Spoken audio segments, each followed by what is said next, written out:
Bien, bonjour à tous, bienvenue à cette journée de visioconférence nationale qui célèbre les 50 ans de l'IN2P3. Alors je vais décliner l'acronyme Institut national de physique nucléaire et de physique des particules.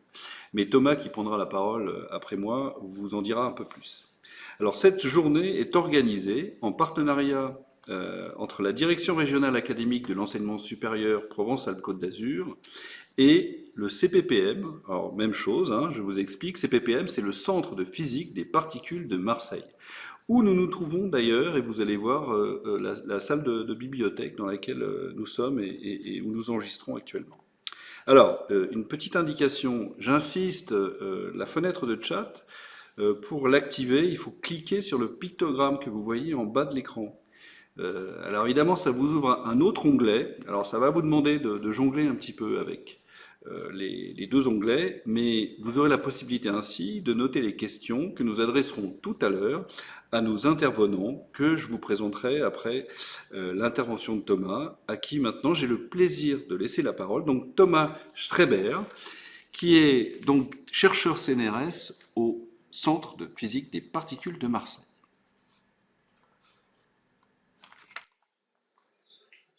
Merci beaucoup Jean et bonjour à tous. Je suis ravi de vous accueillir ici au CPPM, effectivement. Alors ce matin, notre directeur Christinelle Diaconou n'est malheureusement pas disponible pour se joindre à nous, mais il m'a chargé de vous souhaiter la bienvenue ici à l'occasion donc des 50 ans de l'IN2P3. L'IN2P3, donc je le rappelle, c'est un institut de recherche du CNRS et l'acronyme signifie Institut national de physique nucléaire et de physique des particules. C'est un institut qui regroupe une vingtaine de laboratoires en France, dont le CPPM, et ces laboratoires focalisent leurs études sur ce qu'on appelle la physique des deux infinis, d'un côté l'infiniment petit et d'autre l'infiniment grand, que vous allez avoir l'opportunité de découvrir avec nous aujourd'hui au travers des deux voyages que nous vous proposons, un voyage au cœur de la matière ce matin et un voyage au cœur de l'univers cet après-midi. Voilà, sans plus attendre, je vais laisser la place aux intervenants de la matinée, mais tout d'abord, notre directeur a enregistré quelques mots qu'il souhaitait vous diffuser pour vous présenter les thématiques de recherche du laboratoire. Bon voyage à tous.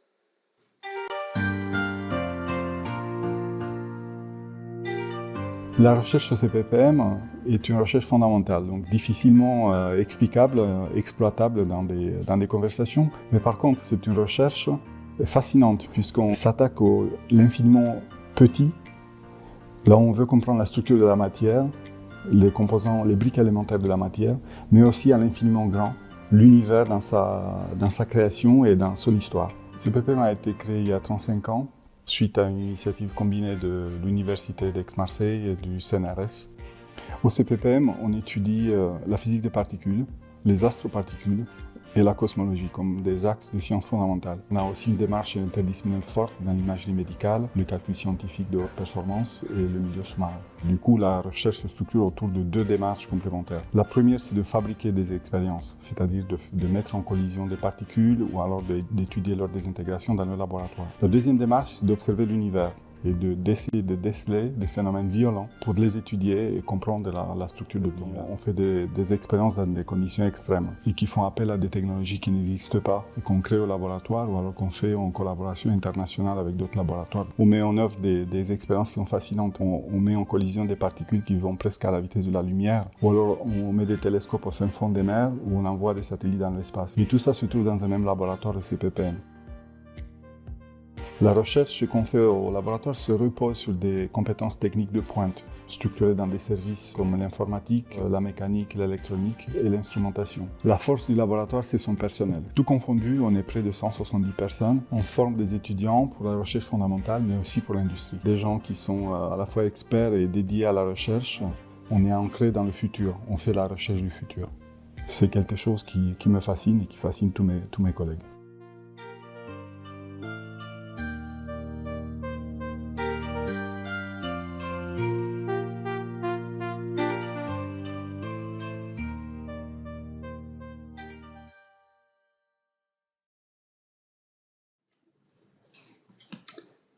Bien voilà, nous nous retrouvons donc avec nos trois intervenants. Donc, à la gauche de votre écran, c'est Elisabeth Petit. Au centre de l'écran, Jacopo Cerazoli et Eric Vijolas, donc, qui est à la droite. Et ils vont vous expliquer en quelques mots le travail qu'ils mènent au Centre de physique des particules de Marseille.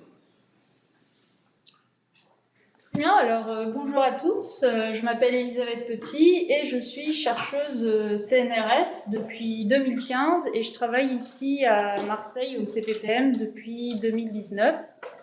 Et donc je vais vous expliquer aujourd'hui en quoi consiste notre travail dans ce laboratoire pour vraiment comprendre les briques les plus petites qui constituent la matière. Bonjour à tous, je m'appelle Jacopo, je suis doctorant au CPPM et je vais vous parler de mon parcours d'études en physique des particules juste après les interventions de mes amis ici. Bonjour à tous, moi je suis Eric Jolas, je suis ingénieur mécanicien au CPPM et je vous expliquerai plus particulièrement tout l'aspect technique du métier de la recherche en physique expérimentale.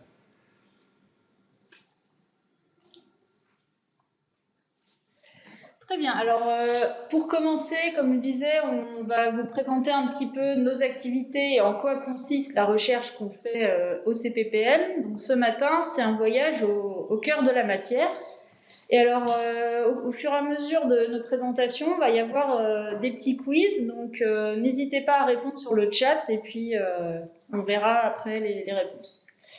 Donc là, on fait un voyage au cœur de la matière pour vraiment comprendre les briques, ce qu'on appelle les briques élémentaires, donc vraiment les plus petites particules qui existent pour décrire la matière.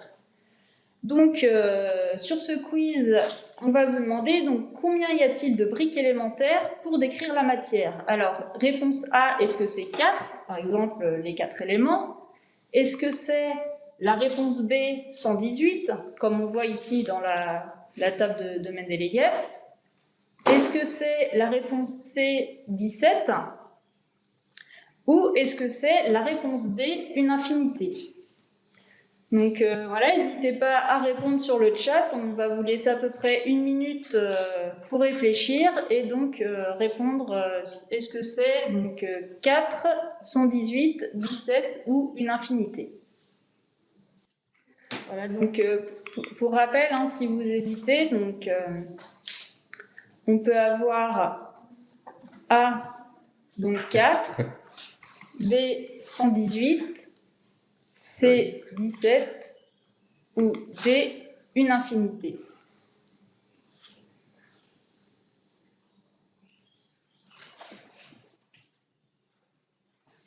On met une mauvaise note. Hein. Voilà, donc il y a les solutions entre élémentaire, 118, continue, 17 ou une infinité. Donc, je ne vais pas vous donner la réponse tout de suite, mais je vais d'abord expliquer un peu ce qu'on fait.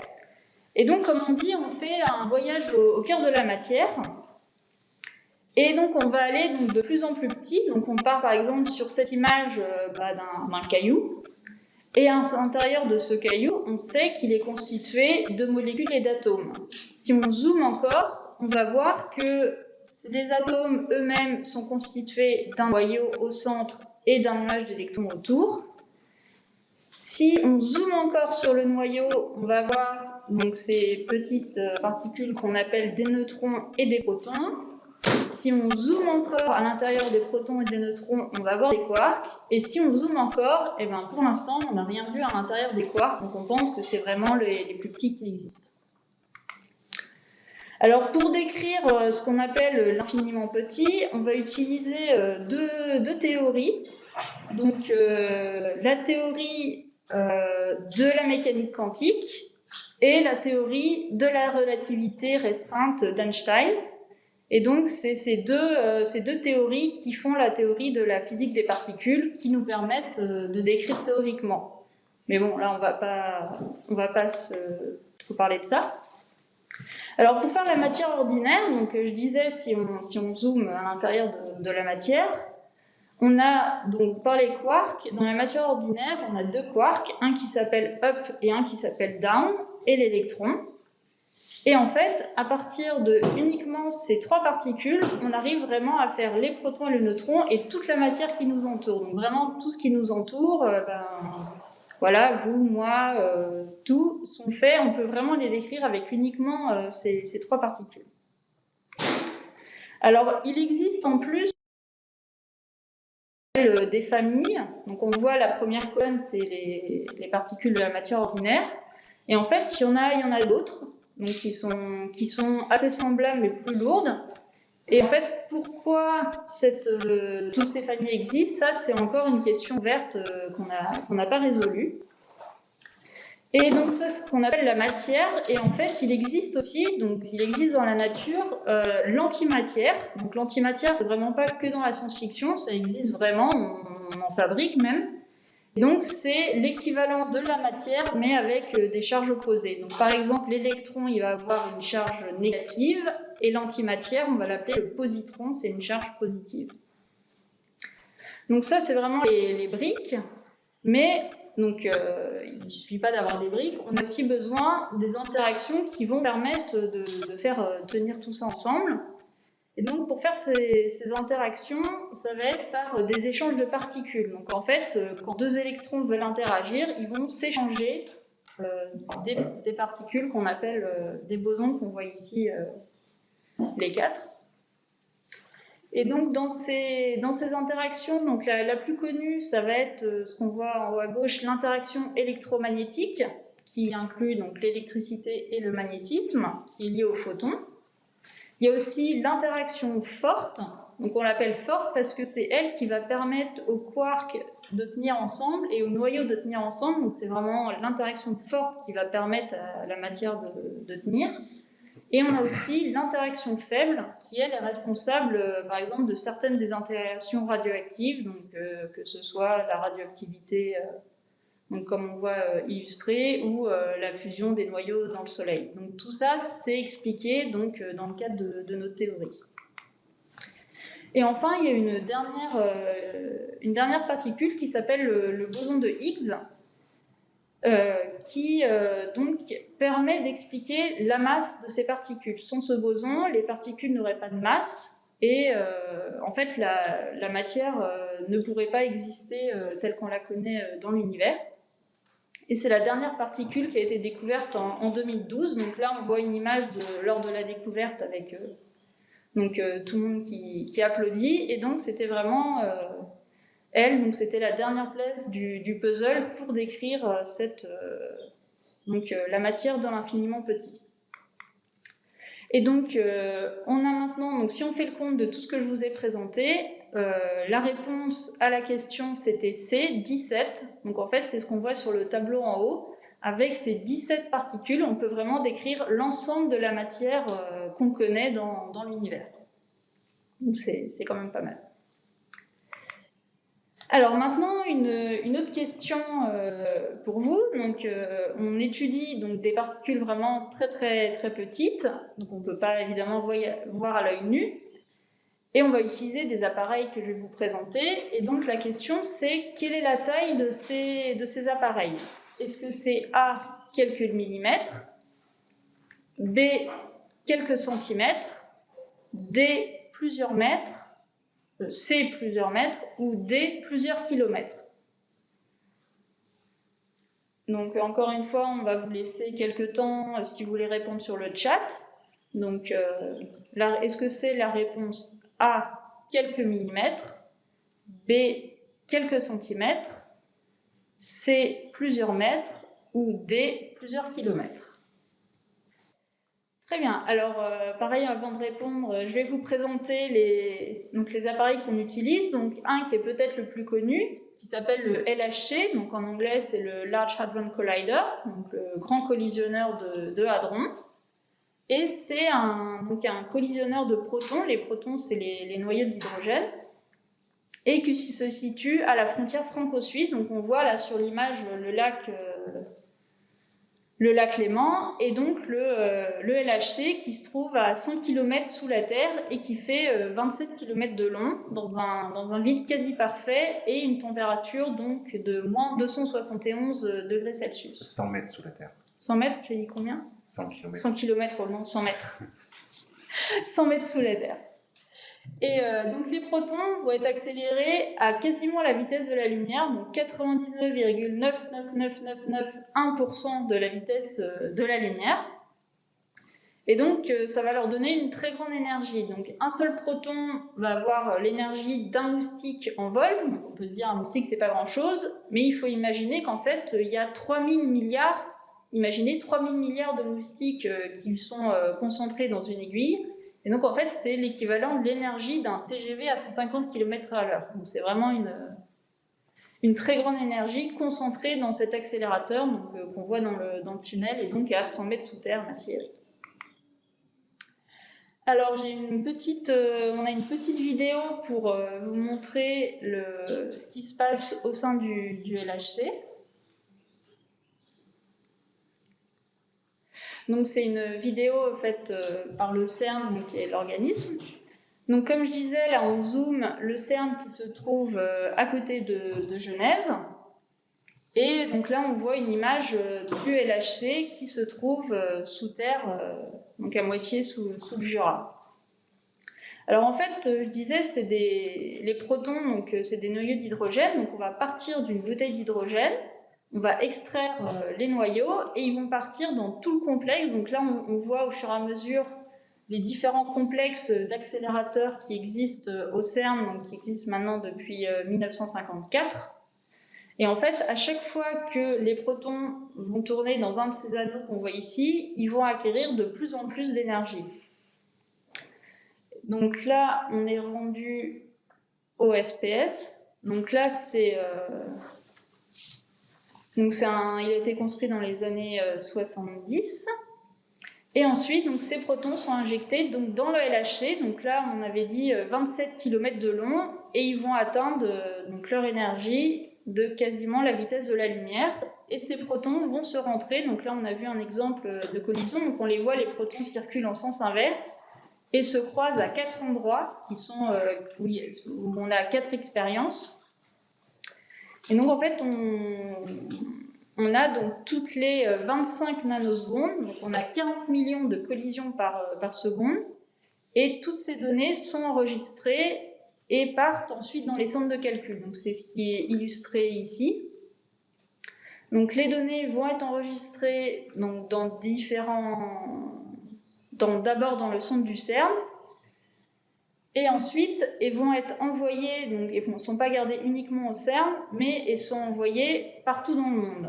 Donc c'est ce qu'on voit illustré ici. En fait, les données sont enregistrées sur tous les continents. Donc, par exemple, ici au CPPM, on a une partie de ce qu'on appelle la grille de calcul. Donc on a une partie des données ici. Et donc en fait là on voit toutes ces collisions qui sont enregistrées, et que donc nous, notre travail de physicien, ça va être de regarder toutes ces données pour voir quelles particules on peut voir à l'intérieur. Donc voilà, donc là on a juste un petit résumé d'un voyage dans le tunnel du LHC.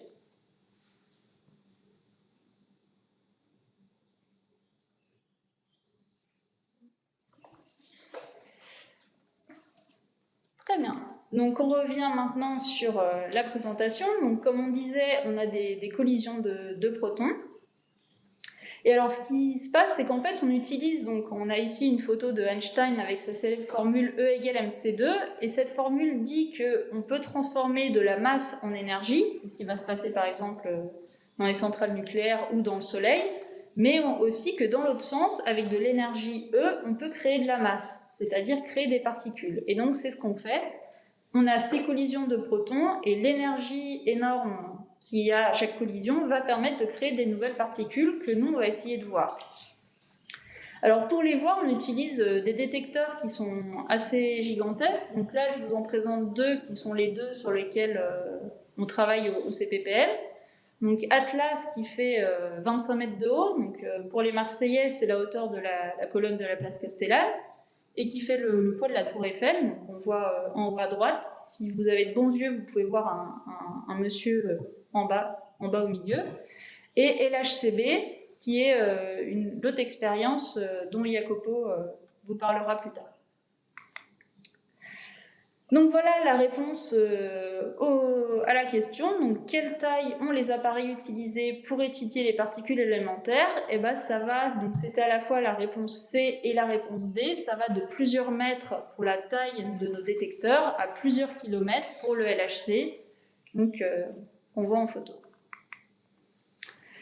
Alors dans nos détecteurs, en fait, c'est des... Donc, Eric vous parlera de ça, mais en fait c'est vraiment des machines de haute technologie qui vont permettre justement de voir les traces laissées par les particules. Et donc ensuite, notre travail de physicien, c'est vraiment un travail d'enquête, à partir des traces laissées par les particules, et ben, qu'est-ce qui s'est passé pour faire des traces pareilles et quelles particules ont pu être créées? Est-ce que c'est des particules qu'on connaît déjà ou des nouvelles particules qu'on voudrait bien découvrir? Et donc pour ça, notre travail de physicien, c'est ce qu'on appelle l'analyse des données. Donc je disais, il y a 40 millions de collisions par seconde. Et donc par exemple, dans Atlas, chaque année, ce qu'on enregistre comme données, c'est l'équivalent de ce qui est mis sur YouTube chaque année. Donc, vous imaginez l'ensemble de YouTube qu'on doit analyser, entre guillemets. Et donc par exemple, si on cherche, par exemple, je travaille sur le boson de Higgs, et en fait, il y a seulement une toute petite partie des collisions qui contiennent un boson de Higgs. Donc ça va être vraiment trouver une aiguille dans une botte de foin. C'est parmi des milliards d'événements enregistrés, il y en a quelques-uns qui vont nous intéresser et qui vont permettre de voir. Donc là, sur l'histogramme, on voit une petite bosse à un moment, c'est ce boson de Higgs qu'on a cherché pendant presque 60 ans.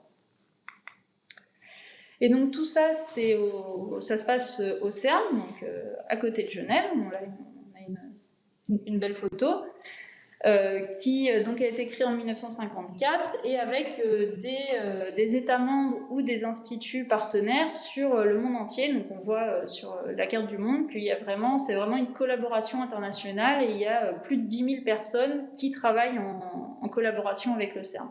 Donc nous, par exemple, on travaille au CPPM pour le CNRS ou l'université, mais on travaille avec le CERN. Donc voilà, c'était la fin du voyage, donc de la présentation. Et je vais maintenant passer la parole à Eric, qui va vous présenter le métier d'ingénieur CNRS. Ah, j'ai oublié futur. Oui, bien sûr. Donc en fait, on a découvert, par exemple, le boson de Higgs, c'était la seule particule qui manquait dans la théorie actuelle, mais en fait, on pense que cette théorie n'est pas complète et qu'il y a encore beaucoup de questions sans réponse. Donc par exemple, je disais que dans l'univers, on sait qu'il existe de l'antimatière, mais très très peu. Et en fait, on aimerait bien comprendre pourquoi il y a plus de matière que d'antimatière. On aimerait savoir pourquoi il y a 3 familles de particules. Aussi, pourquoi les particules ont des masses différentes, parce qu'il n'y a pas forcément de raison a priori. Et il y a aussi, en fait, donc, tout ce que je décris aujourd'hui dans l'infiniment petit, en fait, ça ne représente que 5% du contenu de l'univers. Et il y a donc à peu près 27% qui est de la matière qu'on appelle de la matière noire. Donc on sait qu'il existe, mais on ne sait pas ce que c'est. Et on a aussi presque 70% du contenu de l'univers, c'est quelque chose qu'on a nommé énergie noire. Et pareil, on ne sait pas ce que c'est. Donc on en parlera peut-être un peu plus cet après-midi. Mais c'est vraiment des grands mystères en fait, qu'on veut essayer d'étudier dans les prochaines années, voire les prochaines dizaines d'années. Et donc pour ça, nous, on va travailler sur une mise à jour du LHC, parce que le LHC va tourner jusqu'en 2040, mais on va le mettre à jour pour accumuler encore plus de données et possibilité d'observer des processus vraiment très rares. Et on a aussi plein de nouveaux projets. Donc, voilà, si vous êtes intéressés, il y a encore du travail pour pas mal de générations de physiciens. Et donc cette fois-ci, je passe vraiment la parole. Allez. Alors moi, je vais vous présenter... Ah non, il y a encore un... Oui. Ah oui, il y a un quiz. Je vais vous présenter la partie technique du métier dans la physique des particules et notamment à l'IN de P3. Et la première question qu'on souhaitait vous poser, c'est à votre avis, à quoi ressemblent les gens qui travaillent dans la physique des particules? Alors, première réponse, on le voit, c'est évident, ça pourrait être un physicien, souvent devant un tableau noir en train d'écrire des équations compliquées pour essayer de comprendre ce qu'on observe tous les jours. Ça pourrait être un technicien, quelqu'un qui œuvre à brancher, câbler, construire des équipements de plus en plus compliqués. Ou alors un technicien ou un chercheur devant des ordinateurs pour piloter ces machines compliquées que nous fabriquons. Ou alors tout simplement des gens qui se réunissent dans un amphithéâtre pour discuter, parler, faire part de leurs découvertes et ainsi de suite. Alors, si on veut donner une réponse à cet élément-là, la vraie réponse c'est tous, c'est un ensemble. On a besoin de tout cet ensemble pour réaliser cette physique-là, cette recherche-là particulière.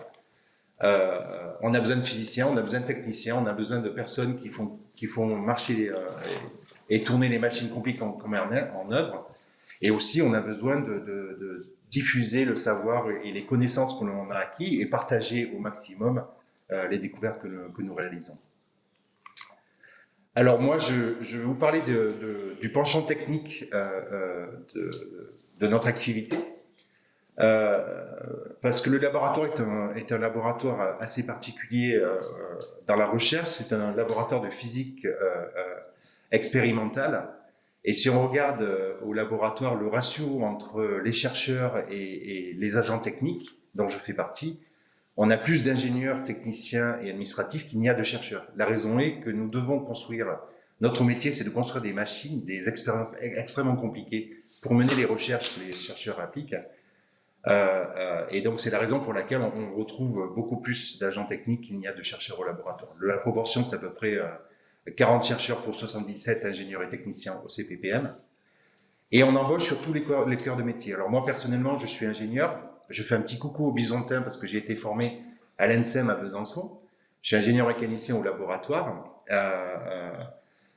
Et on embauche ici au CPPM tous les corps de métier, que ça peut aller du CAP, BTS, DUT, jusqu'au diplôme d'ingénieur, avec des parcours qui pourront vous intéresser parce que vous êtes en formation, donc ça peut vous intéresser. Alors moi, ça sera peut-être pas mis à jour parce que je commence à avoir un petit peu de bouteille. Je suis pas forcément au fait des évolutions maintenant, des possibilités qui sont offertes aux étudiants. Mais pour ma part, par exemple, je suis passé par une classe préparatoire, j'ai fait un concours pour accéder à une école d'ingénieur. Il y a des écoles qui existent aussi avec des classes préparatoires, des classes prépa qu'on appelle intégrées, qui recrutent dès la sortie du bac. Mais on peut aussi faire un parcours en passant par un BTS ou un DUT, accéder à des écoles d'ingénieurs ou faire une formation d'ingénieur par apprentissage. On accueille d'ailleurs au CPPM beaucoup d'apprentis tous les ans pour former des ingénieurs ou des techniciens et les confronter à nos métiers. Dans tous les cas, on a besoin d'avoir une culture générale dans les domaines scientifiques assez étendue. On a une spécialité, pour ma part c'est une spécialité mécanique, mais on doit avoir des connaissances dans de multiples domaines pour essayer de mener à bien tous les produits assez complexes qu'on doit mener. Et pour la petite histoire, pour vous montrer une image, c'est pas récent, hein. Là, vous avez un dessin de Léonard de Vinci, qui est l'un des plus vieils ingénieurs que l'on connaisse au monde, et qui construisait des machines pour répondre à des besoins qui s'appliquaient à l'époque. C'est un peu ce qu'on continue à faire aujourd'hui. Alors, pour vous parler de la physique et de ce qu'on fait ici au CPPM, le binôme entre le physicien et l'ingénieur, c'est très complémentaire, parce que le physicien va définir les expériences qu'il veut mettre en place pour essayer de découvrir de nouveaux champs de la physique ou alors essayer de mettre à l'épreuve certaines théories. Et l'ingénieur ou le technicien sera là pour essayer de mettre en application les idées que développe le physicien pour construire cette machine dont il a besoin et mener les recherches que l'on fait. Et vous voyez ici un exemple type, c'est la première image que l'on a imaginée d'un détecteur qui est le cœur de l'expérience Atlas au CERN, qui a été développé en partie au CPPM ici, qui s'appelle Pixel.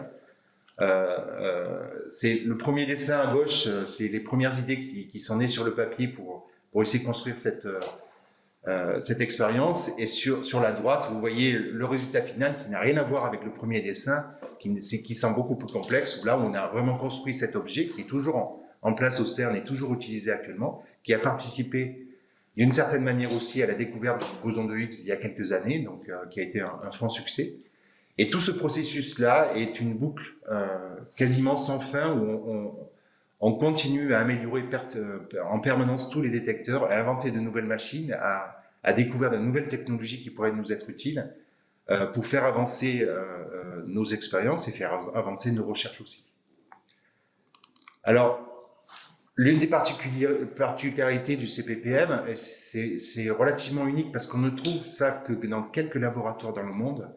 Et à ma connaissance, il n'y a pas de société privée qui se permettent d'avoir tous ces domaines de compétences. Vous avez ici au CPPM, par exemple, des gens qui vont travailler dans le même service sur la construction de satellites, donc il va travailler dans les contraintes du spatial. D'autres personnes, par exemple, vont développer des télescopes au sommet des plus hautes montagnes au Chili, comme l'expérience LSST. Il y a d'autres personnes comme moi qui travaillent sur des expériences qui sont sous terre, au LHC, ou alors sous les montagnes, comme certaines expériences qu'on développe sur des accélérateurs extrêmement puissants. Et encore même, dans le même service, vous allez retrouver des gens qui vont travailler sur des télescopes sous-marins à 3000 mètres sous l'eau. Et tous ces domaines-là sont des domaines qui sont relativement variés, où les compétences à mettre en œuvre sont variées. Et c'est les mêmes personnes en général qu'on va voir naviguer dans les trois domaines. Donc c'est très motivant, c'est exceptionnel. Je connais pas au monde aucune société qui se permette d'avoir ce panel et cet éventail de compétences à développer. Nous, on se restreint absolument pas parce qu'on veut vraiment explorer dans tous les domaines pour essayer de comprendre la physique que l'on essaie de découvrir. Et comme l'a expliqué Thomas, on va essayer d'explorer de l'infiniment grand jusqu'à l'infiniment petit sans complexe, et on va essayer d'en extraire toutes les connaissances qu'on essaie de développer. Alors maintenant, je vais passer la main à Jacobo, qui est un jeune physicien en devenir et qui, on l'espère, dans l'avenir, va nous montrer de nouvelles voies à explorer et de nouveaux domaines à découvrir.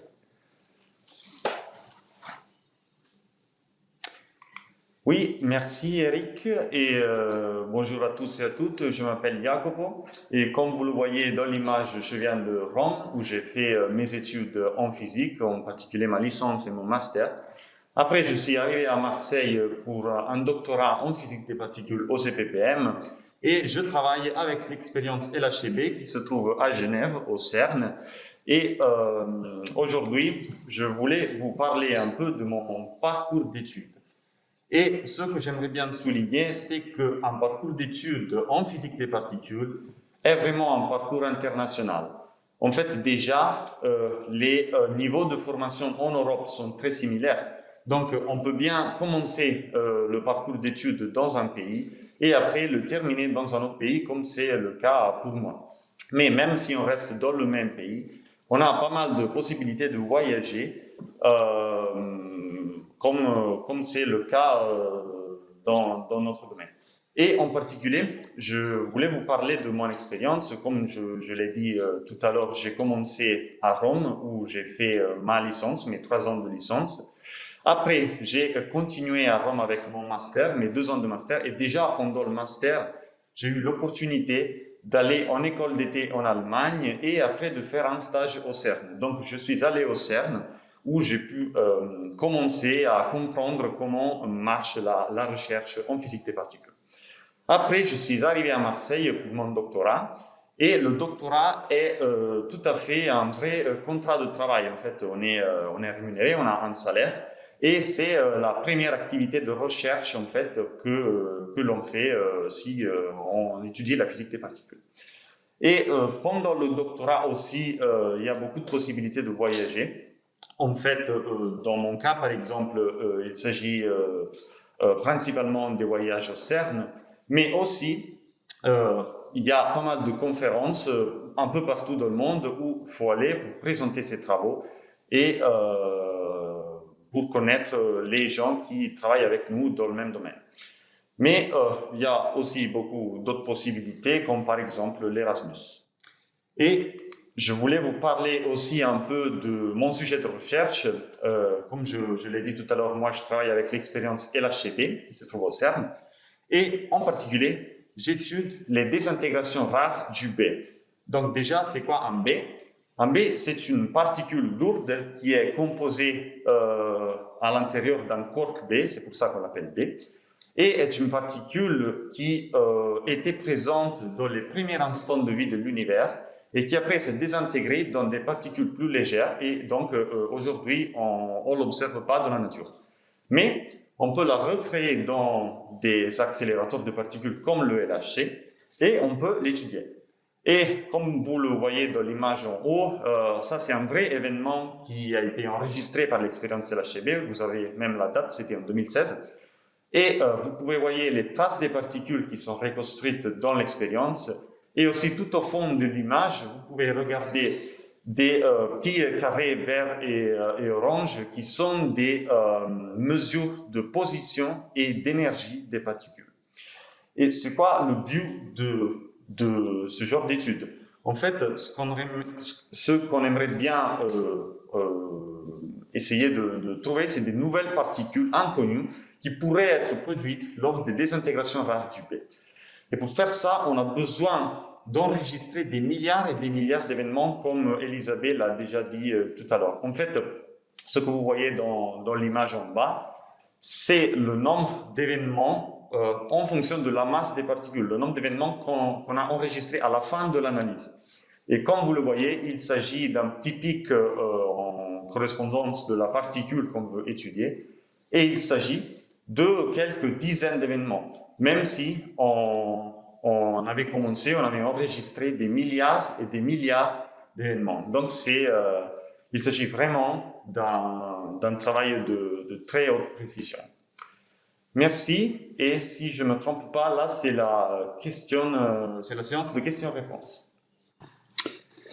Merci donc à nos trois intervenants. On va faire maintenant 3 minutes de pause et on se retrouve pour la séance des questions.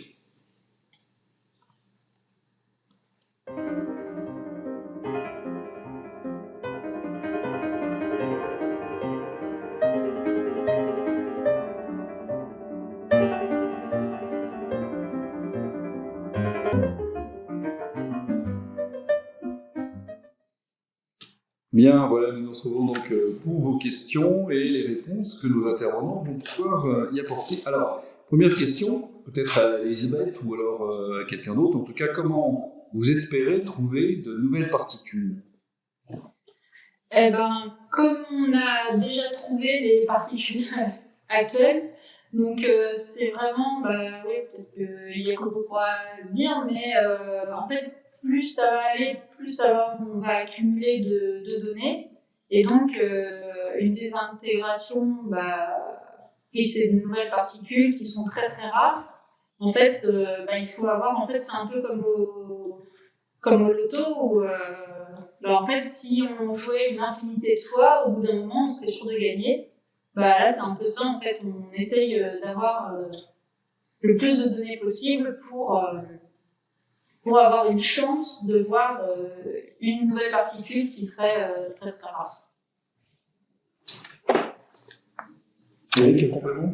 Non, le complément de la réponse, c'est qu'il y a, dans l'histoire, on sait qu'il y a beaucoup de découvertes qui ont été faites par hasard aussi, et ce que l'on fait aussi, c'est qu'on explore des domaines qui n'ont jamais été explorés, en espérant y voir pointer des particules qu'on n'aurait pas prévues. Oui. Alors, nos participants voudraient avoir des informations complémentaires sur les gravitons. Les gravitons. Oui, alors là, effectivement, j'en ai pas parlé, parce que donc, dans les différentes interactions, on a aussi la gravité, donc la gravité que vous pouvez étudier au lycée, mais qui pour l'instant, en fait, n'est pas du tout décrite par la théorie de l'infiniment petit, puisque c'est la théorie de la relativité générale d'Einstein, et mathématiquement, on n'arrive pas à les faire marcher. Non.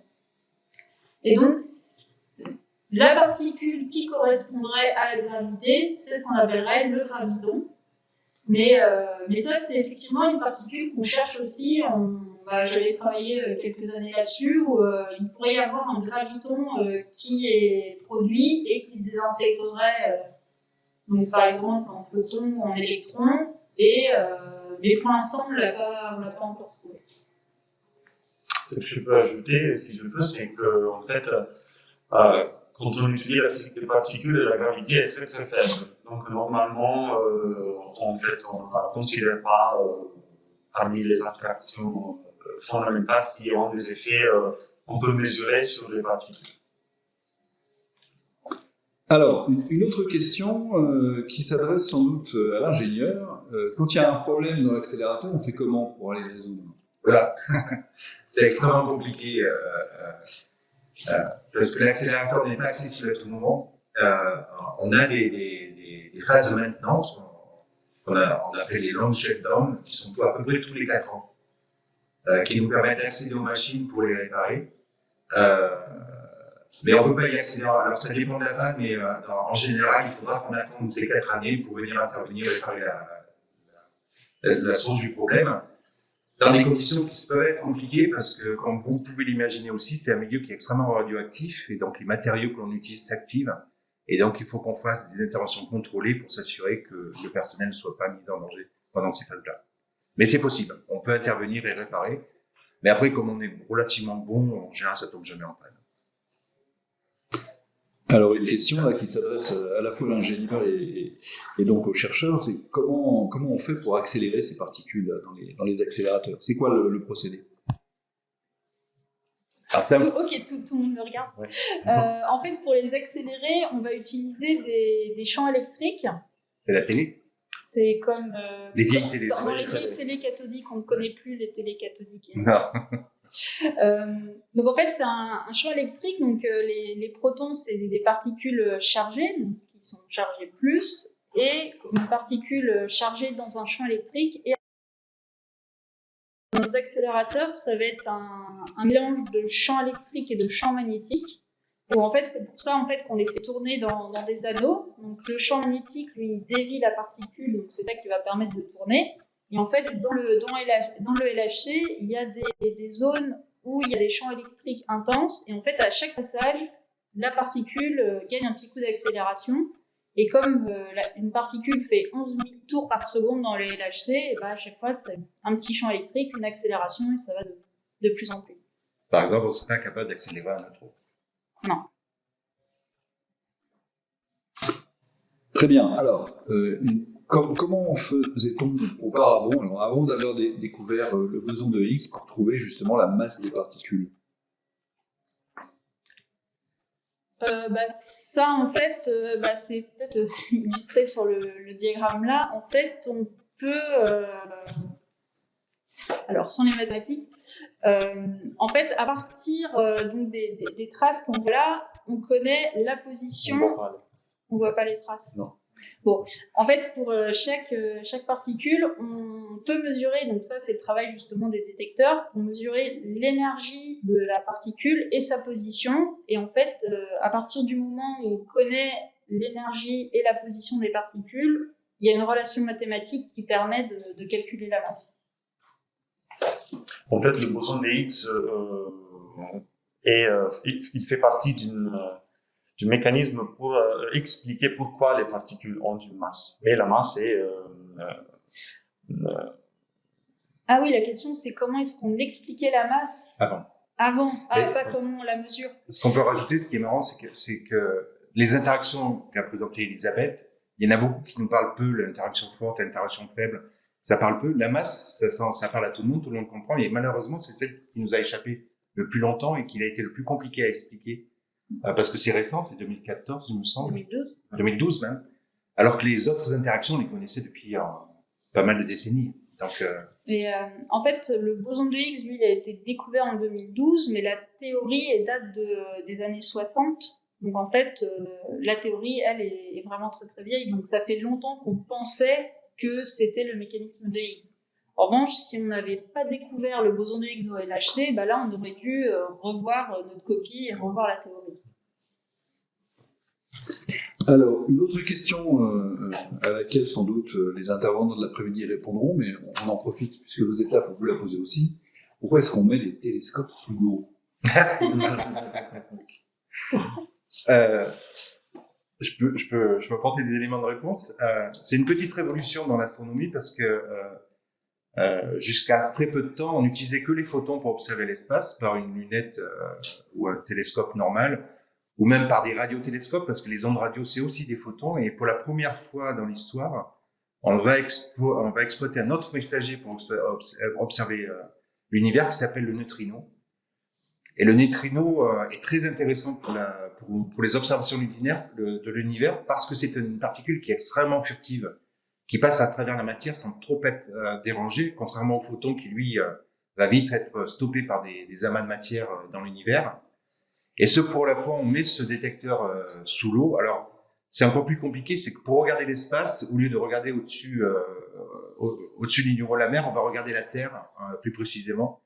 On se met sous l'eau pour deux raisons. La première, c'est qu'on veut se protéger du soleil qui émet énormément de neutrinos qui va perturber notre image, de la même façon qu'on observe les étoiles avec un télescope normal la nuit. Et on regarde la Terre parce qu'on se sert de la Terre comme d'un filtre qui va capter ces particules que l'on va observer sous l'eau sous forme d'une autre particule qui va être générée quand ces particules interagissent avec la Terre, qui s'appelle les muons. Et les muons dans l'eau ont cette particularité qu'ils vont plus vite que la lumière. Dans l'eau, pas dans le vide, c'est pas possible. Et en allant plus vite que la lumière, ils font comme un avion qui dépasse le mur du son. Ils font un bang, mais pas un bang sonore, ils font un bang lumineux. Ça, c'est un cône de lumière qu'on mesure. Et actuellement, ce télescope est capable de détecter des événements violents dans l'univers, comme par exemple les supernovas et autres, bien avant que les premiers photons nous arrivent. Donc, on va être très utile pour aller observer ces événements. Merci. Alors, question à Jacopo. Puisque Jacopo l'a évoqué tout à l'heure dans sa présentation, est-ce que c'est facile de travailler avec des laboratoires qui sont situés justement dans le monde entier? C'est pas difficile, mais il faut quand même travailler beaucoup parce que en fait la science n'est pas facile, mais il faut justement se concentrer au maximum. Mais d'un point de vue international, non, la science est internationale. En fait, les lois de la physique sont pareilles partout dans l'univers, donc non, il n'y a pas de problème. Travailler avec des gens qui se trouvent dans l'autre bout du monde. Après, avec les connaissances qu'on a dans le champ de l'informatique, on peut s'appeler avec des gens qui sont aux États-Unis, par exemple, et discuter de nos travaux sans aucun souci. Vraiment, avec la pandémie, c'est un peu plus difficile, mais on espère que ça va se terminer bientôt. Ce qui est des fois aussi un peu compliqué, c'est de trouver un moment pour la réunion, parce que si on travaille avec des Américains et des Japonais, c'est la nuit au Japon quand c'est le matin, donc des fois c'est plutôt ça. Faut se réveiller tôt. Voilà, des fois il faut se réveiller tôt ou se coucher tard. Mais aussi, justement, ce qui est très enrichissant, c'est que on travaille, mais on discute aussi avec des collègues du monde entier, donc on découvre des cultures, des façons de travailler. Ça, c'est vraiment très intéressant. Et ce que je voudrais rajouter aussi, c'est que c'est un des domaines où le monde travaille ensemble. J'en connais pas d'autres sans compétition. Et ça s'explique par le fait que les machines sont compliquées, sont extrêmement onéreuses. Et là, c'est vraiment le monde entier qui se paye cette recherche. Il y a de la compétition quand même. On essaie de confronter nos idées, mais c'est une compétition saine. C'est pas une compétition ni financière ni économique. Et c'est très enrichissant, très très enrichissant. Alors justement, est-ce que le CPPM, donc le Centre de physique des particules de Marseille, travaille aussi sur le projet ITER? Alors, non, je pense pas. Non, c'est parce que c'est pas de la physique des particules. Alors, on a travaillé pour ITER, mais pas pour faire de la recherche, pour leur faire des capteurs de température, parce que dans nos recherches, dans les développements qu'on fait pour la physique, il s'avère que parfois, il y a des avancées qui peuvent permettre pour être utiles à d'autres secteurs, comme le médical, comme dans la vie civile. Et pour ITER, on a développé des capteurs de température, parce qu'ils ont des températures très élevées, de l'ordre de quelques millions de degrés. Et le CPPM a œuvré au développement de ces capteurs. Mais oui, le but du projet ITER, c'est de voir si on peut faire de l'énergie avec la fusion, donc l'équivalent de ce qui se passe dans le Soleil. Et donc, au final, c'est des domaines de recherche assez séparés. Alors, c'est aussi de la grande recherche, puisque ITER fera aussi plusieurs dizaines de mètres de haut, et c'est aussi une collaboration internationale. mais c'est de la physique différente, donc de la recherche différente. Bien, alors là, je pose la question d'un futur chercheur ou même chercheur déjà en activité. Cherche-t-on des particules de matière sombre dans les collisionneurs? Alors, il est fait référence au projet ENA62, par exemple. C'est effectivement très très précis. Oui, en fait, on en cherche puisque cette matière noire, donc on sait qu'elle existe dans les galaxies, donc donc nos collègues essayent de les observer via des télescopes, des satellites. Mais nous, ce qu'on essaye de faire aussi, c'est de créer cette matière noire avec des collisions et éventuellement, donc on ne peut pas l'observer directement, mais observer des traces qu'elle pourrait laisser. Donc oui, là, c'est vraiment la complémentarité entre l'infiniment petit qu'on voit ce matin et l'infiniment grand. C'est que la matière noire, en fait, on pourrait l'observer dans les deux cas. Alors Eric elle l'a évoqué tout à l'heure, c'est les parcours de formation. Alors il y a une question très précise, faut-il forcément faire de longues études pour rejoindre le CPPM ou un laboratoire de l'IN2P3? Absolument pas. Il faut d'abord de la passion. Et comme je l'ai dit, on recrute à tous les niveaux. À partir d'un CAP, on recrute des gens à l'atelier qui vont participer à la construction des équipements, et ensuite BTS, DUT, et ainsi de suite, à tous les niveaux, en offrant en plus l'opportunité aux gens qui rentrent avec un petit niveau d'études dans notre laboratoire de progresser. On a des gens qui sont rentrés ici avec un CAP et qui peuvent finir leur carrière en ingénieur d'études, par exemple, et participer au développement des expériences. Alors, je reviens sur la matière noire, parce qu'on a une nouvelle question qui nous arrive là, de nos participants. C'est plutôt une question en forme de paradoxe, c'est comment on peut connaître la proportion de matière noire et d'énergie sombre si on ne sait pas ce que c'est. Oui. C'est un bon lien entre l'infiniment grand et l'infiniment petit. C'est que je pense, corrigez-moi si j'ai faux, mais je pense que la matière noire et l'énergie, ce qu'on appelle l'énergie noire, on l'a observé d'abord en regardant les galaxies, et que maintenant on va s'intéresser à la physique des particules pour essayer de la trouver. On l'a observé parce qu'on en mesure les effets. On ne sait pas ce que c'est, on l'a jamais vu, mais on voit les effets. Le fait que les galaxies s'éloignent de plus en plus en accélérant, c'est quelque chose qu'on comprend pas. Le fait que les galaxies tournent aussi beaucoup plus vite que ce qu'on imaginait, nous permettent de quantifier la quantité de matière noire qui influe sur le comportement de ces objets-là. Donc effectivement, oui, c'est indirectement qu'on voit via les effets à l'échelle de l'univers. Ouais. D'ailleurs, les galaxies qui tournent, c'est Hubble. C'est grâce à lui qu'on a commencé à voir ou qui tournent ou qui s'éloignent. Qu'on a vu ces phénomènes. Monsieur Hubble, oui. Monsieur Hubble, oui. Alors, avec le télescope. Est-ce que vous pouvez citer des applications technologiques, industrielles, à partir des découvertes que vous avez faites? Je sais pas si tu veux développer, mais les applications principales, ça va être surtout pour l'imagerie médicale, donc les applications, parce que nos détecteurs peuvent être utilisés. Donc ici, on a un groupe justement qui travaille sur l'imagerie médicale. Je sais pas si il y en a d'autres. tu as travaillé dessus quelques années. Oui, ici au CPPM, oui, on a fait des capteurs pour l'imagerie médicale.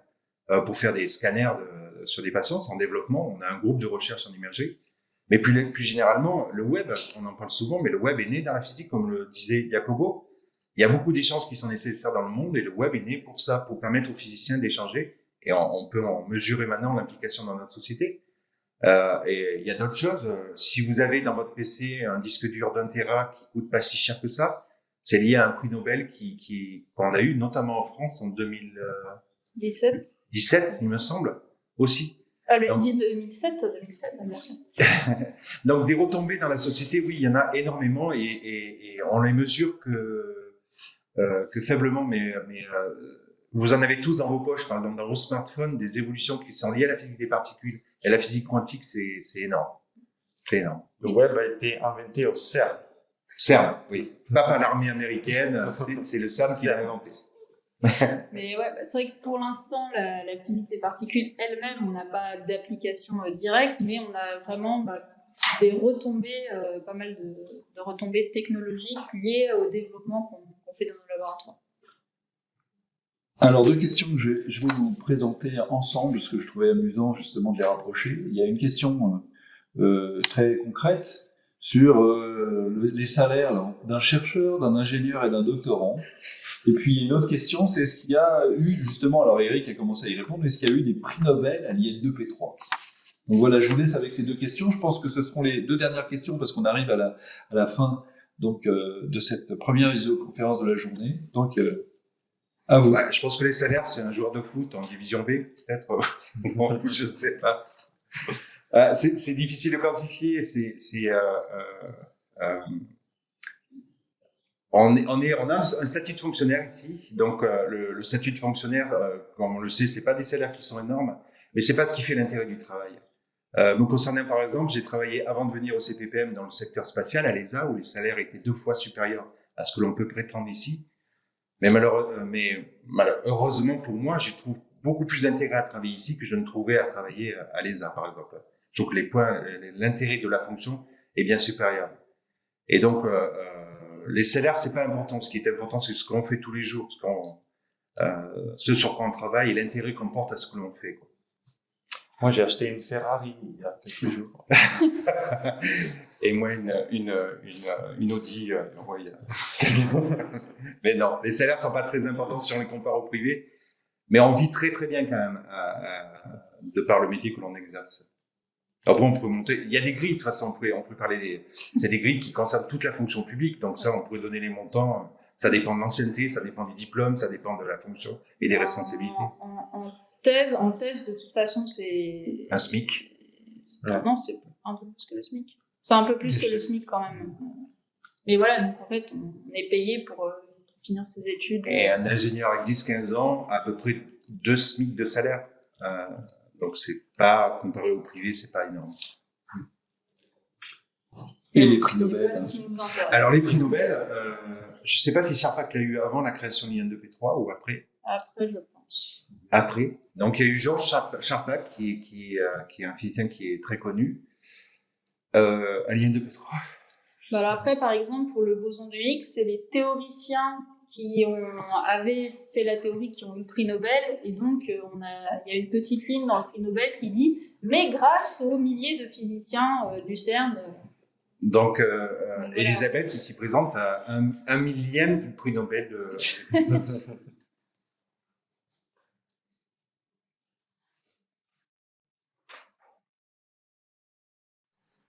Bien, alors je voudrais, avant de clore cette première visioconférence, remercier très sincèrement Elisabeth, Eric et Jacopo, qui donc ont pu nous instruire pendant cette heure passée de ces questions et en tout cas nous inviter à ce voyage au cœur de la matière.